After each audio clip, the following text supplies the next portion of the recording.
Hey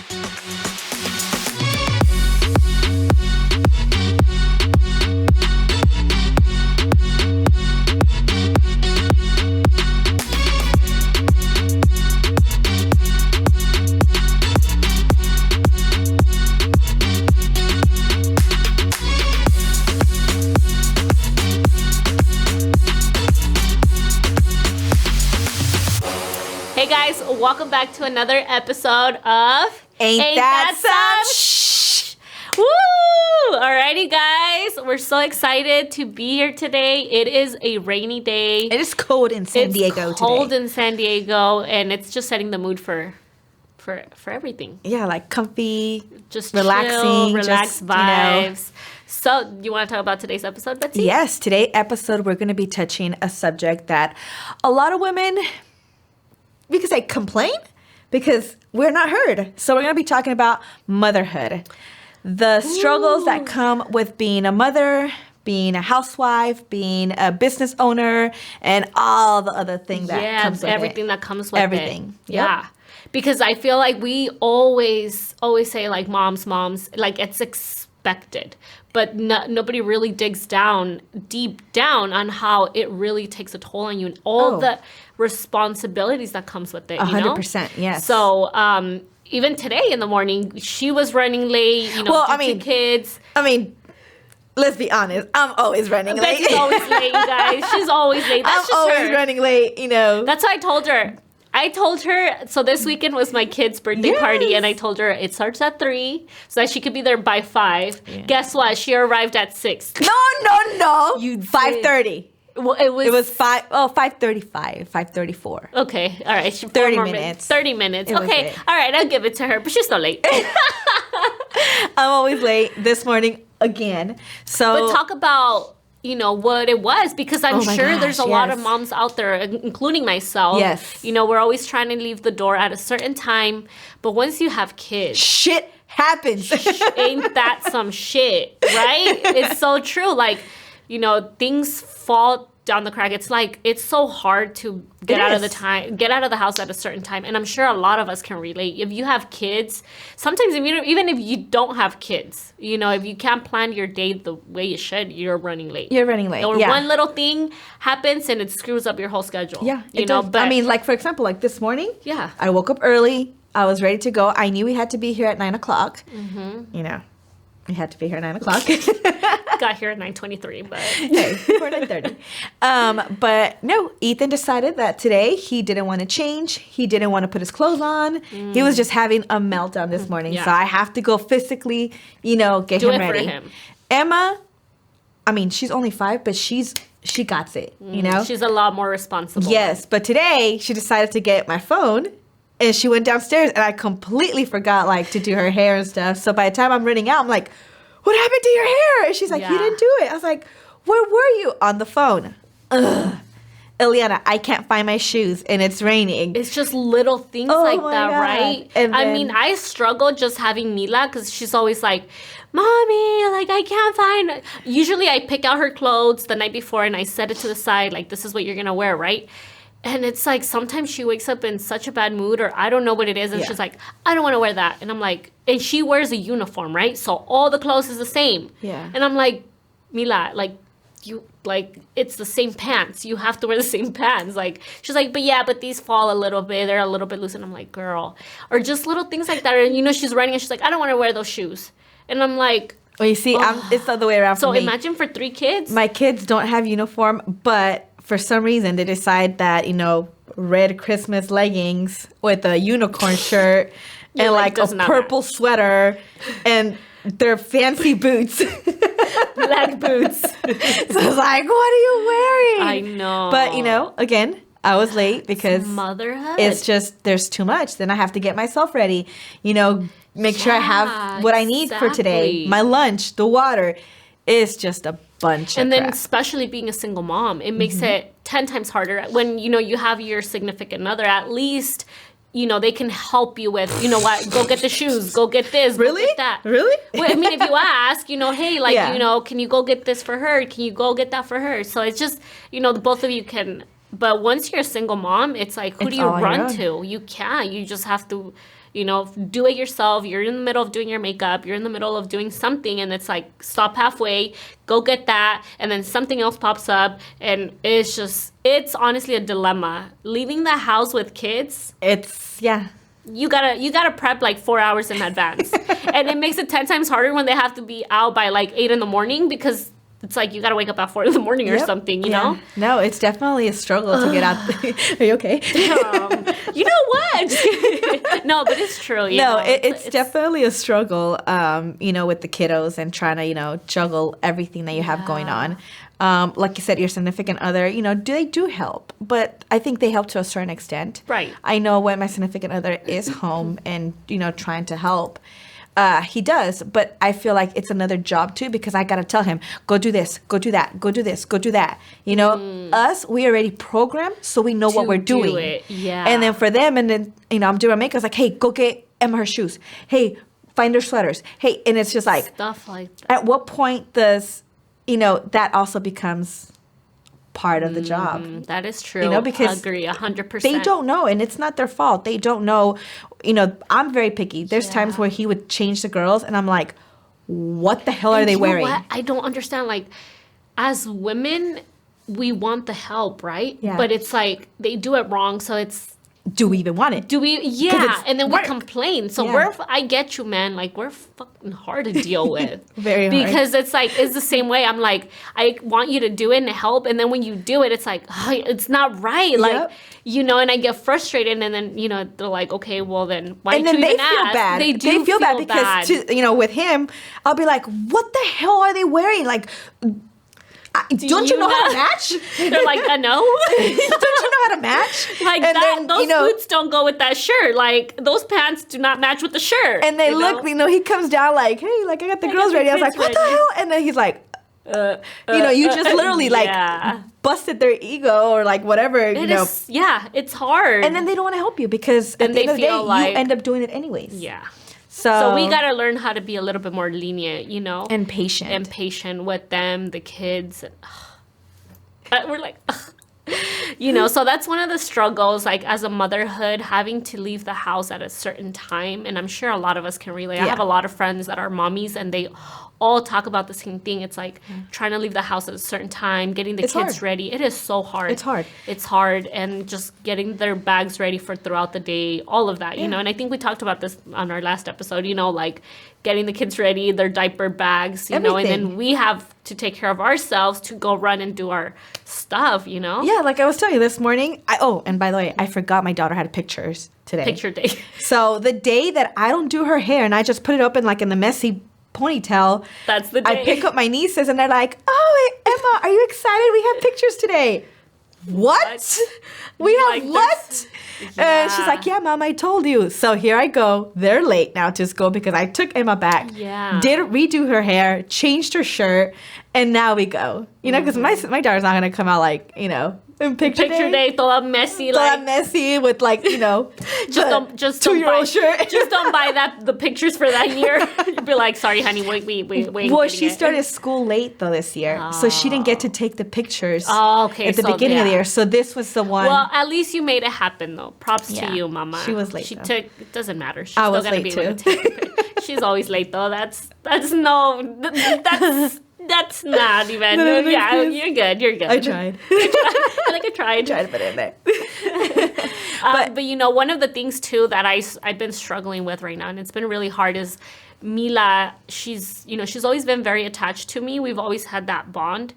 And I remember when she was little, she was always so excited to start school. And the minute we signed her up, it wasn't what she expected. You know, she probably thought like, I don't know, she just has like separation anxiety. We're so attached to each other till this day. I mean, she's in first grade and she struggles every day to like leave. But one of the things is like, she has a really strict teacher, and she has two teachers because she's in a German school. So she has German and English, right? Wow. Yeah, so she speaks 3 languages. She Mila does? speaks 3 languages. She speaks Spanish, English, and German. Wow. I'm so proud of my baby girl. Mila bougie. The bougie. So she, you know, her German teacher, she's a very sweet lady, very loving, very caring towards her students. And her English teacher is a little bit more strict. So Mila's not used to that. Oh. I mean, she's used to me, Jose. Like, we're very loving people, very caring. Soft-spoken. You guys are very soft-spoken. So, you know, this teacher's a lot more, like, strict and this and that, like, very structured. So, you know, she's been having a really hard time trying to go to that every time. So it's like 1 week she has a German teacher, another week she has her English teacher.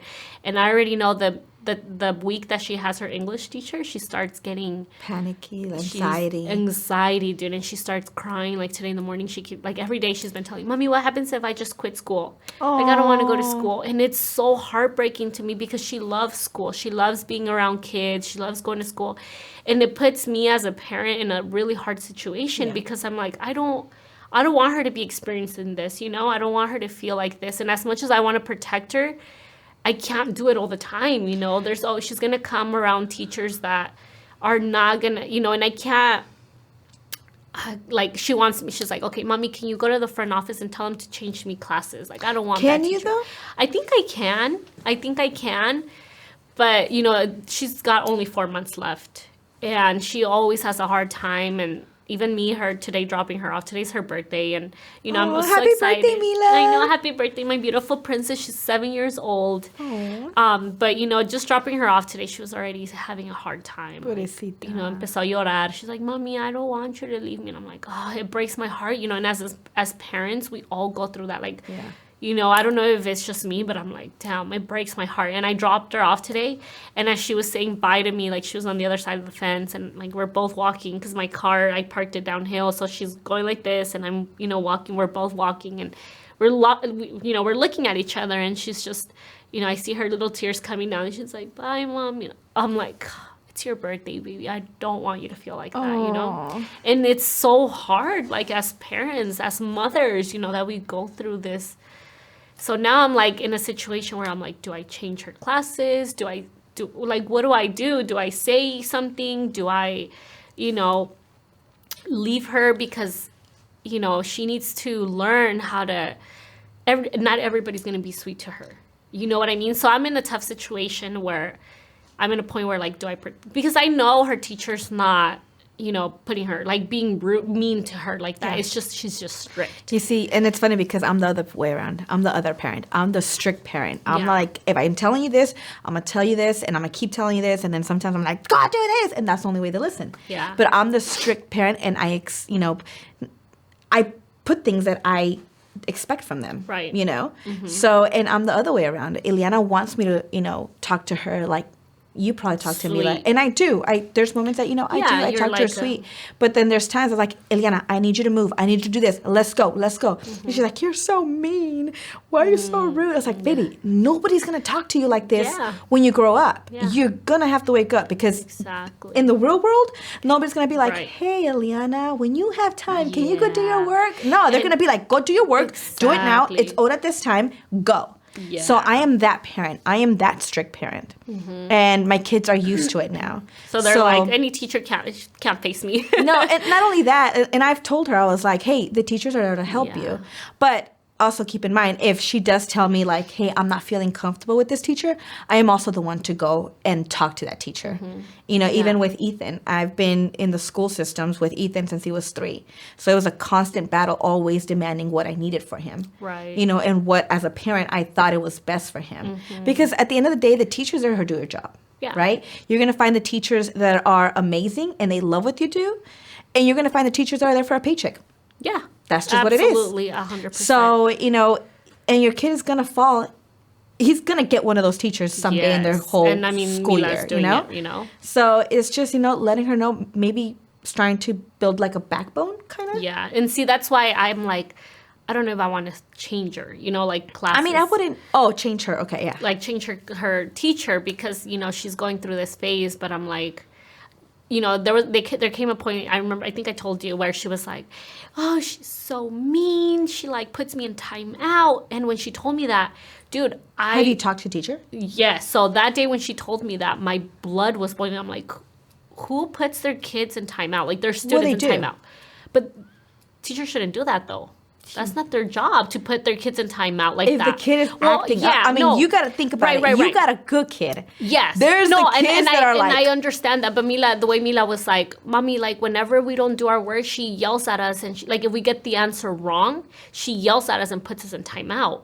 So, to me, I'm like, okay, if my daughter gets an answer wrong, why are you going to put her in timeout? Like, that's not okay. Like, you need that's different. Exactly. Like, obviously, I understand if she's being mean and rude and hitting people, then absolutely, she deserves timeout. But if she gets the answer wrong and you're putting her in timeout, no. Like, your job is to teach her, not, why are you going to put her in timeout? Mm-hmm. So that was, I was so angry. I emailed the teacher that morning because I dropped her off. And you know how COVID is, like, I don't get to see her teacher. I know. So I emailed her in the morning and I'm like, hey, I think we need to talk. I had a conversation with Mila. She's been crying. She's been really anxious to go to your class. And I'm like, and she told me that, whenever you have her do her work and she gets the answer wrong, you tell her to go to timeout, you have her put her head down, and you take recess off from her.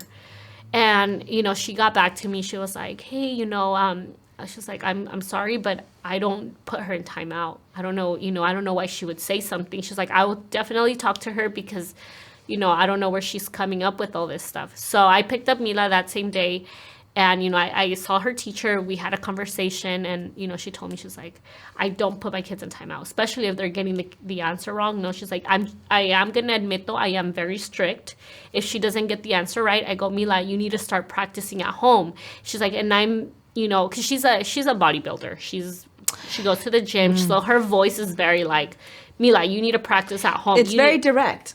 Very direct. So Mila's not used to that.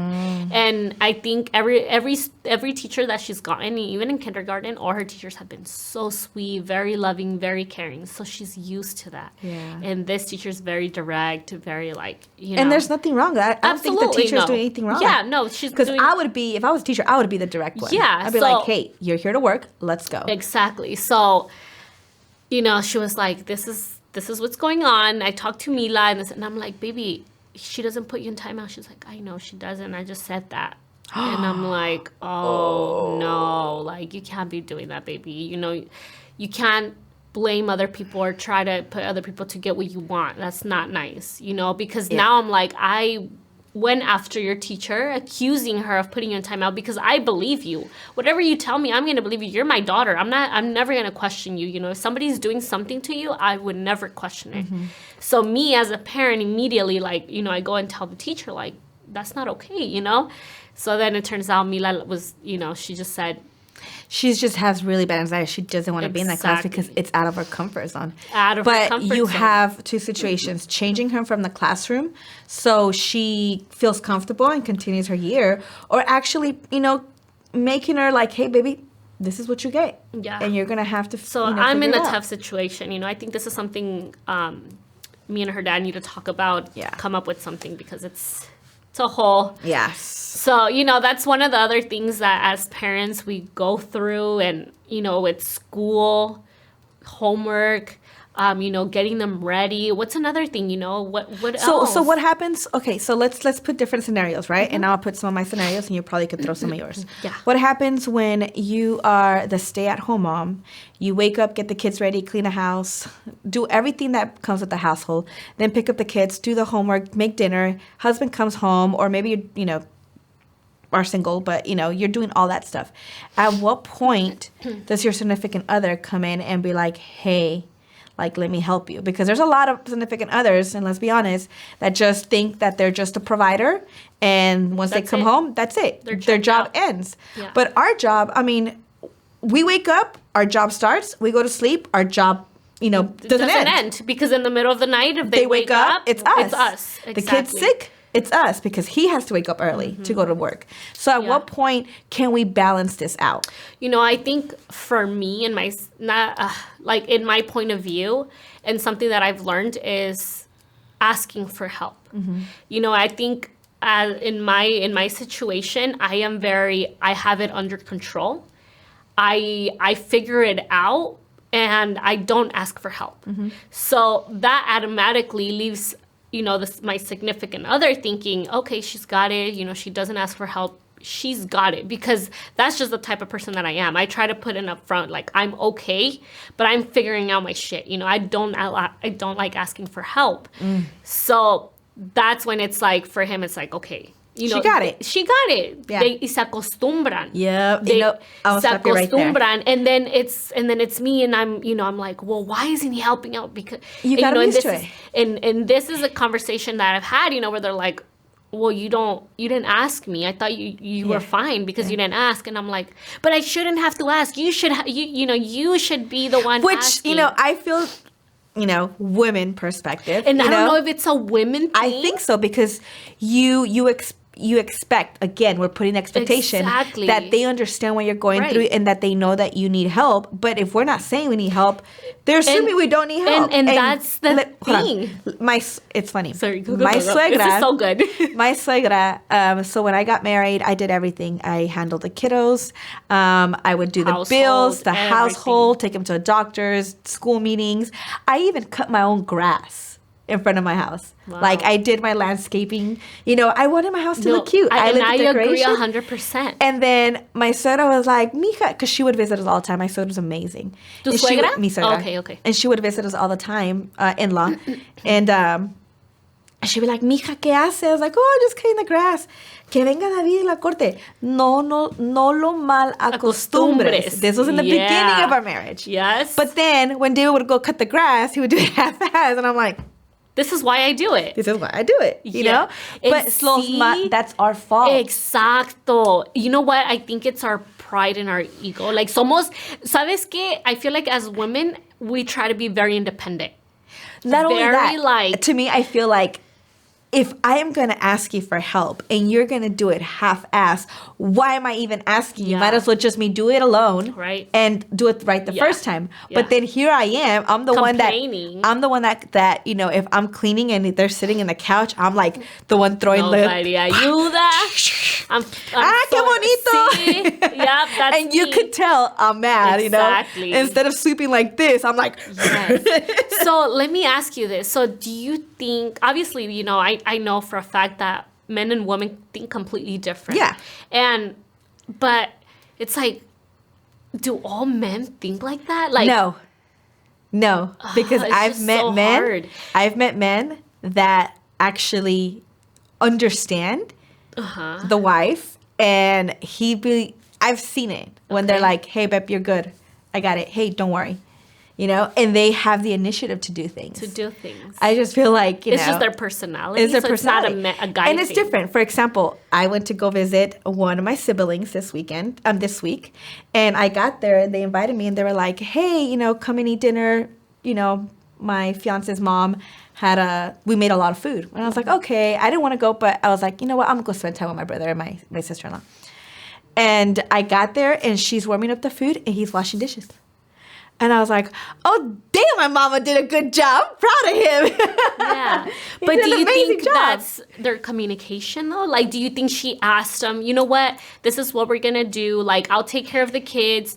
When we're done eating dinner, you wash the dishes. I honestly... You know what I mean? Or does it just happen naturally? Like, I know there's a lot of men out there that are very OCD. Yeah. So it's like, if they see a mess, they'll get up themselves and clean it, right? And there's men out there that do have OCD, but then what happens to the men that don't have OCD?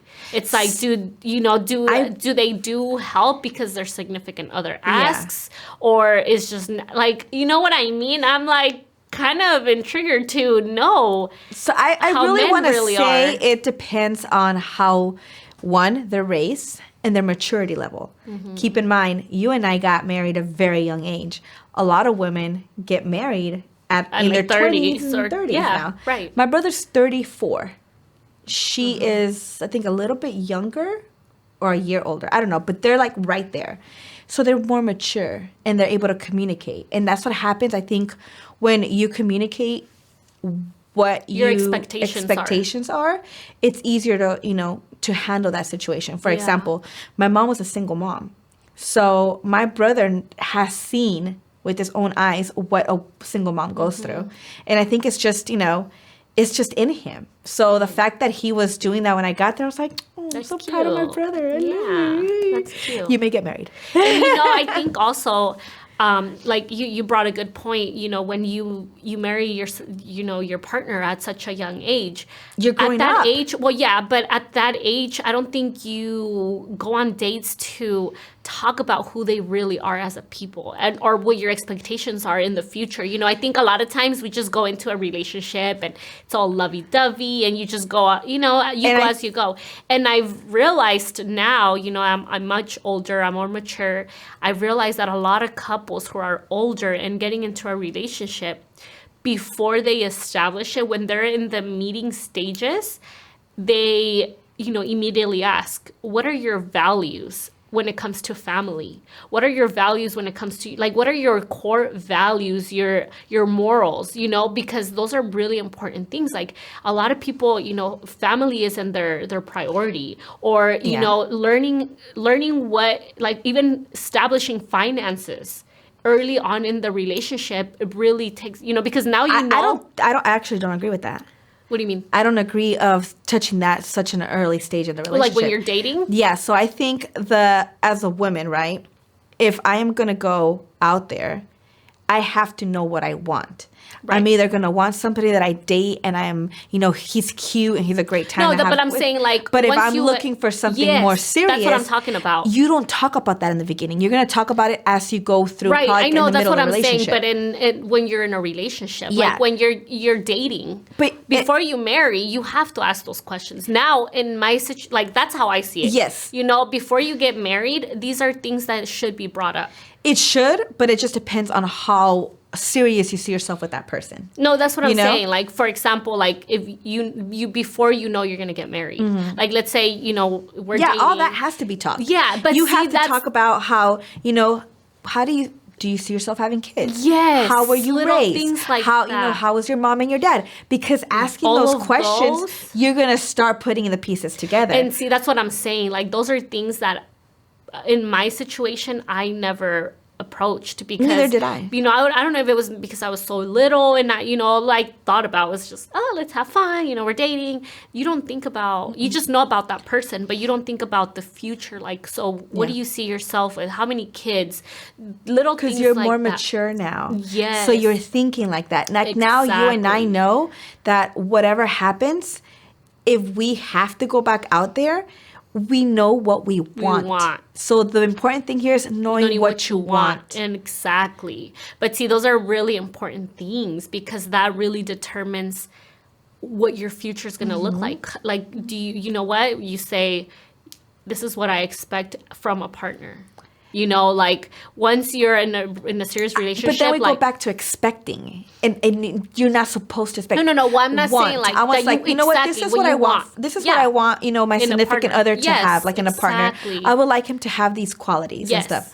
But if you tell somebody like, hey, this is what I expect. I use the wrong. If this is what I expect, they're gonna be like, oh, I'm gonna try to do it because that's what she expects from me. No, I use the wrong word. But you're right. Like this is what I want. This is what I'm looking for in a partner. Yeah, this is what I need in a relationship. So I think that's when it really kicks in, when it's like, okay, you know what? We're both, she needs that person to be in the household and to help her in the household whenever I get a chance. You know what I mean? So I think those are really important key points in a relationship. And this is how I know now I know that going into a relationship, the communication is there before getting, committing to getting married. Yes, and definitely. This is where, And then just knowing your significant other. I mean, if you see her, like, there's some moms, dude, out there that stay-at-home moms do it make it look so easy. They do. But then when you start peeling the onion, you're like, damn. There's a lot I didn't that know goes you behind felt like that. I didn't know you were going through that. Yeah. Because it is a lot on a mom. It's so much. The more kids you have, the more, more work. And mentally draining it is, because super mentally draining. Well, I mean, you have, little humans depending on you. You have to make them a good person for, to be out in the real world. And that takes time and dedication. Yeah. And that takes away from you. And you need to really learn how to be selfish. And the other thing is, like, for example, like, if you're already in a family, you have the kiddos, but now you're finding yourself and you're wanting to do these things. How do you juggle that? Because now you were a mom before you decided to go do all these stuff, Right. all these goals and all these ambitions that you have now for yourself. But now you have to balance both of them. Yeah. Because at some point, that kid's going to be like, you don't play with me. You don't do this. You used to do that. I'm in that spot right now. Yeah. Where Ileana, Ethan and Ileana had me 24/7 at home. Emma doesn't. Emma, that's when the cycle. She's la más chiquita, so she's kind of grown up into this busy you schedule. Exactly. But I feel like she's more dependent. Like, independent. It made her more independent. She's the one that, gets up and she does stuff. And then my other two are like, Mom. Porque están acostumbrados. Sí. Yeah, están acostumbrados. And then it's not their fault. No, absolutely I was, not. I was the one at home. I was always there. Exacto. And now I'm little by little. Slowly doing your own thing. Yeah. And see, I think that's so hard as motherhood, because if you're that type of person that went from being a stay-at-home mom to now having your own business and trying to work that, then, it takes that time away from your kids and them feeling a certain type of way. And it plays that mom guilt on you because, it puts that pressure like, man, I'm trying to work here and trying to, they don't understand obviously right now why it is that you're out and about doing your thing. Yeah. But down the road, it's, my mom had to work because she wanted to give me a better future. She was trying to provide for me and all this stuff. So, it's just... And, a lot of the questions that we've been getting is like, how do I communicate this to my significant other? Because when I do, they think I'm nagging, I'm causing drama, I'm complaining. Unfortunately, it always happens. It always seems like we're nagging, does. And this is one thing I've always told, my significant other is like, hey, help me with this, help me with that. And he does. He does help me a lot. But, there's you get times tired of asking. I'm so tired of asking or telling that person what to Right. do. Like, if there's a bunch of weeds in the backyard, do I really gotta go tell you to go pull the weeds out? Yeah. If you see that I am like cooking and juggling the kids, do I really have to tell you like, hey, help me with the dishes or help me with the kids? And keep in mind, he's very hands-on now, He's getting well trained. Let's just say that. Teacher Betsy. No, but it's just they don't know that. And they're that's what I'm used to the mom. saying. They're used to the mom doing all that for them. of that. And it's our fault for because we want to control every situation. And then you see, then it's like, okay, well, you got it. You never asked. And see, with my situation is my significant other is more of like, well, you didn't ask. I didn't know this, and I'm like, oh, snap. Well, you could have asked me to help you and I would do it. Yeah. And for me, it's a lot. Like I said, I've been very hard on myself, and asking for help has always been an issue for me because I'm like, I got this. I'm an independent woman. I got this. I don't need help, and then me trying to be a superhero, superwoman down the road, it gets frustrating. And then the minute I drain myself, and then when I explode, it's like, whoa, why? I had no idea. You could have told me this. You see, and I think as a woman, we drain ourselves because we want everything so perfect. Exactly. In our mind, we already have like the perfect family. I'm the stay-at-home mom. My kids are the perfect cut grass, and I feel like we envision so much, and we're perfectionists to the point where their work doesn't meet our expectations, and it gets us irritated. But you know what? I think I learned that we need to be more lenient towards them because as long as they're helping, even if it's not the way we expect it to be, the intention is there. And I'm learning that right now. Me too. I'm learning that right now because I'm sure a lot of you guys can learn from this because we need to be a little bit more lenient, more understanding towards the men because it does make them feel some type of way. But what happens when you meet the man or you have the man that's like, I'm not your maid. That's not my job. That's your job. I'm sorry. You do this. No, I'm sorry. I work. I provide. Like, that's your job. No. Whoa. I'm sorry, but if I'm in a situation where I'm actually communicating to you like, hey, I need help. I understand if you'd be like, oh, okay, well, I didn't know this because you didn't communicate to me, right? But the minute the guy tells me, I'm not your maid, I'm not this, I'm not so...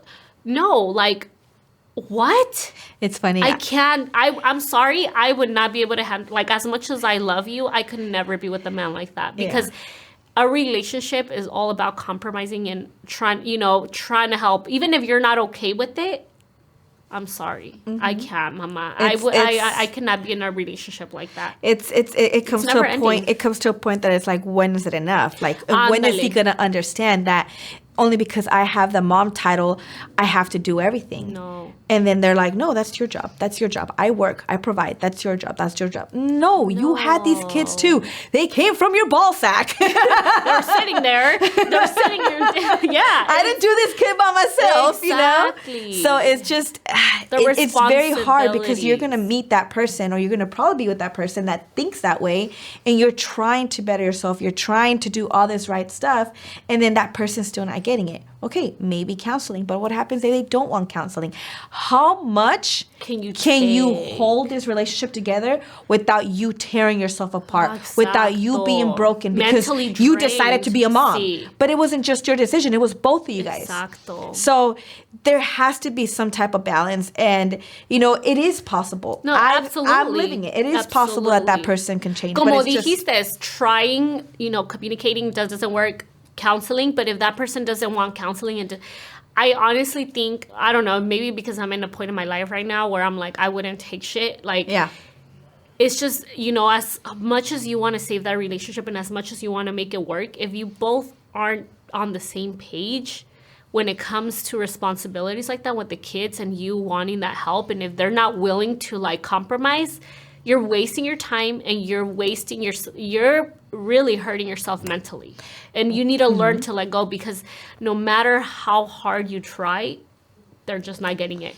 And I think men are very, no me deja, no me va a dejar, nunca vas a, and there's going to come a point where us women, we get tired, and they're going to, you might come to a point where in your life where you're just like, I'm fed up, I'm tired, and you call it quits, you're done, and that's when they realize, oh, snap. And then they're willing to compromise. Yep. Okay, how can I get her back? Yeah, you see, and it's funny you say that, because there's some men that think that it's going to be like that forever. No. And then there's some women that get tired.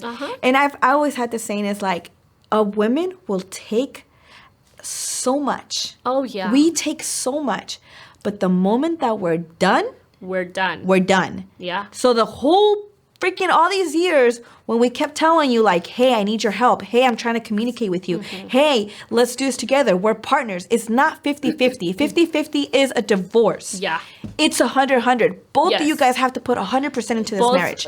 Both of you have to be 100% for parenting, for bills. Like everything that involves a household is both of you. It's not 50-50. It becomes 50-50 when you guys are separated, when you guys are getting divorced. That's 50-50. That's why he takes the kids over the weekend and you take them, it's half. Everything is half. But if you're in a relationship, you're in a marriage, you're a parent, it's 100%. Right. Both of you guys have to give it 100% because it's a hard job that we have. Motherhood is very hard. So if you have, if you have somebody with that mentality and you keep communicating, eventually all that you're holding is going to start, slowly. You're mentally draining. You need to protect your peace of mind. And then it goes to the kids. You're so frustrated. You're so tired. You're so exhausted. And then now, mommy, I can't right now. Yeah. Yeah. So it's not just about you anymore. You got to think about the kids as well. Yeah. Because I've had my meltdowns where I'm in the car. Mom, Ethan, Mom, Ethan just pushed me. Mom, Ethan took my iPad. And I'm just like, stop. And they're like, oh. Mommy reached her point. Yeah. Mommy reached her point. And then they're quiet. And then I'm like, sorry, guys. I just need a minute. You know? It's a lot. For a mom, it's so much. And we get we get the shit end of the stick, bro. Yeah, we do. And and I was telling to my niece about this. I'm like, I feel like society has made it seem like moms are just expected. Yeah. It's moms are expected to take care of the kids. It's just how it is. And it's become a cycle, and it's become a tradition and a cultural thing. You know, we grew up seeing our moms being the stay-at-home moms while the dads go out, you know, and it is, I don't know if it's, you know, we haven't broken that cycle yet. Not fully to the extent, especially I think in the Latin community, there's still a lot of parents that are machistas. I think we're holding on to that for some reason, and I don't know why we're holding on to it. It's but hard. You gotta let that go. It's if you're hard. a man out there, well, you know. But you know what? Hold on. Let's stop right there. Mm-hmm. This could also turn the tables around. A man could be going through this because now you see a lot of stay-at-home dads. Yeah. You know, maybe not as much in our community because we have like the, you know, but it's. What happens when it is the dad doing all that stuff and the mom's a lazy one? The mom is not wanting to contribute. Like, nah, I don't want to do anything. Yeah. And that dad has to take over and work. Because we have that. We have where the women, you know, lazy, doesn't like to do anything, doesn't want to do anything. Exacto. The kids don't even, you know, and the dad has the kids to look like shit every time they go out with dirty clothes, you know, and the dad is the one like providing. Hey, you know what?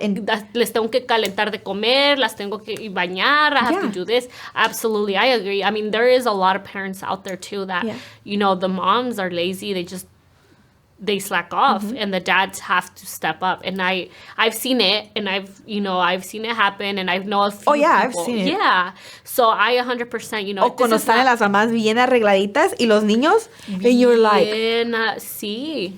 Like, you know? Todos los mocos aquí, las greñas así, you know. Dude. And it's like, whoa. Yeah. And sorry if I'm calling you out and this fit the shoe, but if you, to me... My kids are always looking good. My kids will look better than me. Yeah, sometimes I'm just like, we're going to the store, put your sandals on, pajamas, whatever. Sí.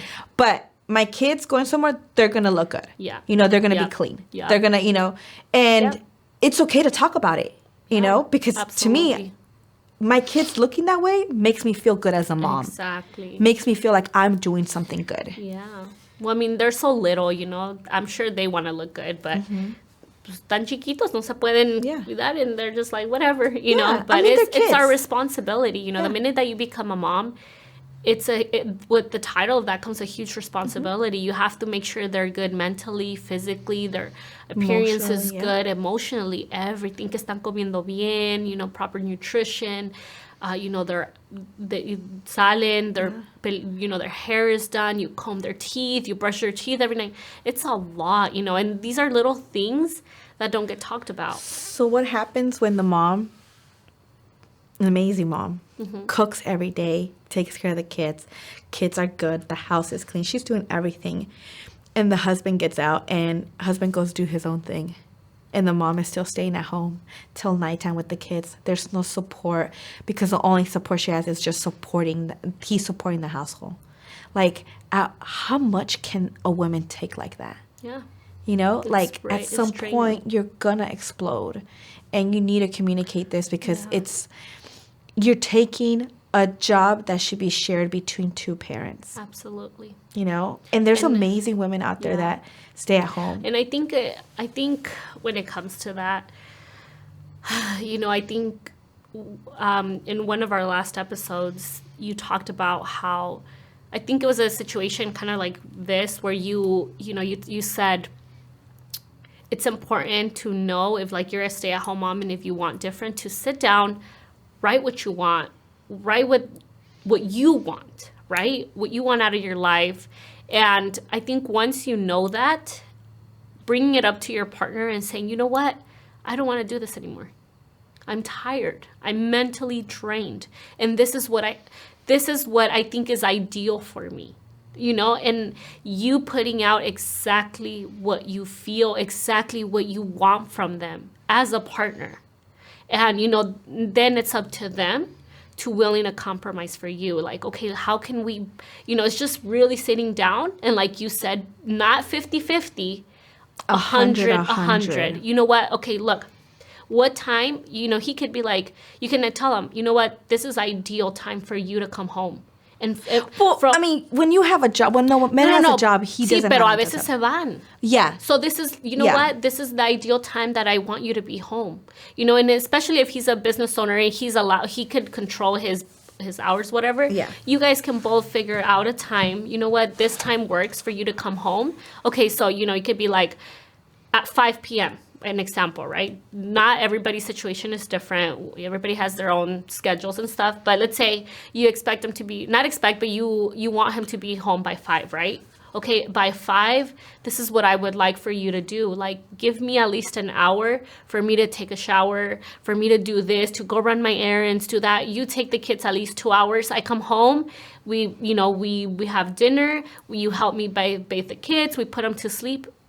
That's good. You see, and you see that, like, then to him, it's like, okay, I'm le estoy cumpliendo with what he wants, and that's going to take away all the nagging away, and it's just going to be like a healthier relationship. But this is what I'm learning now, that I'm like, damn, communication is really a key point, like really sitting down, knowing what you want, and talking to your partner about what you really do expect from your partner. I mean, what you want from your partner, like what is ideal for you? Like what is the ideal man or your ideal partner?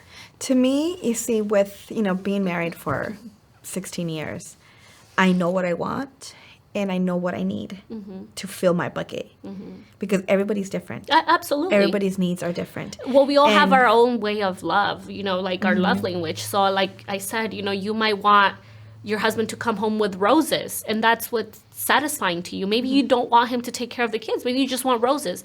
Maybe you just want your husband to come home and be like, babe, thank you so much for taking care of the kids. Don't cook tonight. We're having dinner. I brought food. Or, you might be that person like, babe, don't worry. I got it tonight. Let me clean for you. And the other thing, we all want something different. And I hope if you're a man and you're watching out there and you're married, or if the wife sat you down to watch this video. Thank you. Thank you. Ask her, baby, how can I help you to make your days better? Pero tampoco no se aprovechen, güey. No, absolutely. But what can I do? Like, what is it that you're trying to communicate with me that I'm not understanding? Exacto. How can I help you make your days better, but also knowing that I have to work and I have to do all this? Because like you said, I would be the one that'd be like, hey, what time are you coming home, babe? Because I always wanted to make sure the food was warm. That's your way of showing love. It when be like, hey, I'm on my way, and he didn't show up, and then the food got cold, and I'll be so mad. So I would always tell him, like, hey, babe, what time are you coming home? Because I wanted the food to be nice and warm, and the kids, and we all eat as a family, right? Yeah.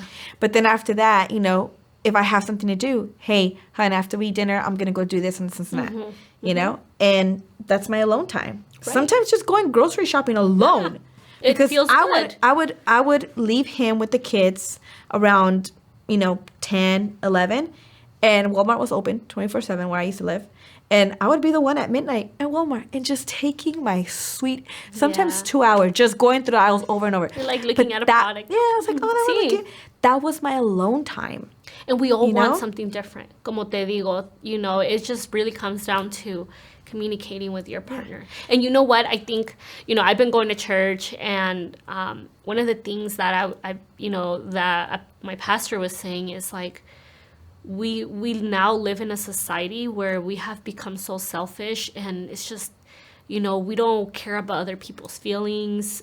And, when you're in a relationship, we kind of forget to be empathetic of our partner and really try to put ourselves in our shoes, that we get, and sometimes life happens that we get so stressed out and just tunnel vision on what we want in the future that we forget to live in the moment, the present, and really make your relationship a priority. We forget about that stuff, And one of the things that he was saying is being empathetic of your partner, because when you do become empathetic of your partner, it switches everything around. Because you're like, damn, what can I do to make, I love my wife, I love my husband. What can I do to just make his day better? And just really be empathetic and ask. And, obviously they're going to tell you like, oh, I would actually like for you to do this for me.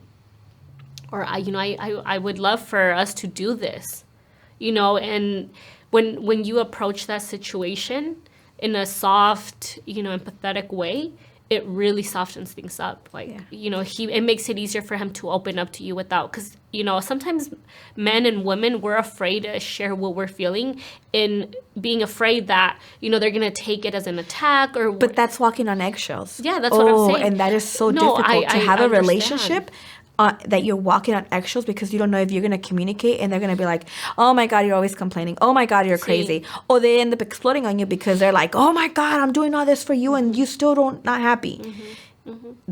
That is something, you know, a lot of women also go through. And men. There's men that, you know, in a relationship, if I tell my wife this, you know, se va a enojar. She's very. They're walking on eggshells. No te digo nada because you always get mad. I don't say nothing because you're always talking shit. Yeah. Yeah. But that's what I'm saying, like, you know, being empathetic, and if you take that time where you ask your partner, maybe you're not that type of person, right? But if you start practicing where you're like, you know, let's say we're in a relationship, right? And you're used to not telling me anything because you're afraid of how I'm going to react. But how would you feel if I come up to you and be like, hey, babe, like, you know, is there something that you would like for me to do? Yes, take me to Hawaii. Okay, babe, when would you want to go? No, I'm serious. Like, yeah, like, okay, you know, I know right now it's hard, but let's plan it. Yeah. You know, then you're like, oh, snap. Yeah. It would take you off guard. And then you're just like, wow. You know, and then it makes you realize, like, maybe I should do that too. Yeah. And, you know, it really just softens up the things, and just being empathetic, dude, of your partner. The other thing, moms, detach from your kids. Absolutely. For your mental health and physical, you need to not detach, but just your alone time with you and him. Because you guys could talk about the kids, how they're doing in school, but your alone time with them is very important. Crucial. Because my kids are attached to the hip. You know, I go to the bathroom, they're following me to the bathroom. I take a shower, they're in my bathroom. Right. Emma's walking with my heels, Eliana's trying to do her makeup, you know, like playing with my makeup. Like, we're never alone. You guys need to detach and, you know, get yourself back, you know, to a position where you're like, okay, here I go again. I think making your relationship a priority. You know, como te digo, cuando te casas, you know, you're so tunnel vision with, you know, our future. We're working hard to be wherever we want to be, that, you know. You forget about the present. You forget about the present. You forget about your relationship. Not just with your family, it's like your relationship with your wife. You still love her, but then that, you know, the same amount of energy that you're putting into your business, your career, your vision, your future should be put the same amount in your relationship, because you know, that takes a toll. Yeah. And like you said, it's very important that you guys take time out of your day to really focus it on your relationship, you know. And then ask your sorry, go ahead. No, go ahead. And ask your significant other, you know, like, hey, baby, are you okay? When you're married for such a long time, or you're with somebody in a relationship for a long time, you know when they're thinking about something, or when they're like off into another, you know, space, and you're like, babe, what's wrong? Ask, you know, because you're never going to know if you just see him thinking, you know, or see him on the couch and think he's all, you know, frustrated or whatever. Like, babe, are you okay? Yeah. And see what I mean? Like, right now that you're saying this, that comes down to being empathetic. Porque a veces we hold so much anger and all this. Like, he's not doing this. He's not doing that. Like, coraje, that lo empiezas a ver con coraje. Yeah. And it's a natural thing. I mean, you know, we're so fed up. We're so tired that, you know, all this builds up. We're like, we expect him to do this. We want him to do that, you know. But since we're not communicating it, obviously they're not doing it. So it pisses off even more. And, you know, we play it in our head like, oh, my God, like, he should be taking out the trash, doing. Why do I got to take out the trash? You know, it's your job to take out the trash. So empezamos a verlos con coraje. And then, you know, we turn into these mean, and we attack them instead of, you know, showering them with love and stuff like that, to just kind of ease that tension. And, you know, like, being really empathetic of your loving, you know, your spouse and stuff like that. And remember, like I said, a woman could take so much. She could take so much. Exactly. But when she gets tired and she's fed up, she's done. And now, you know, that perfect woman that you had is going to start she's gone. She's gone. And, you know, there's going to probably be somebody out there that is going to appreciate everything Right. she's doing. Yeah. Because they were stuck with the other type of woman. Yeah. You know?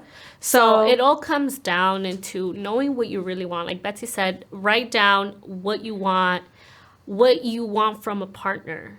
You know, what you want for yourself, for your partner, what you envision your life to be.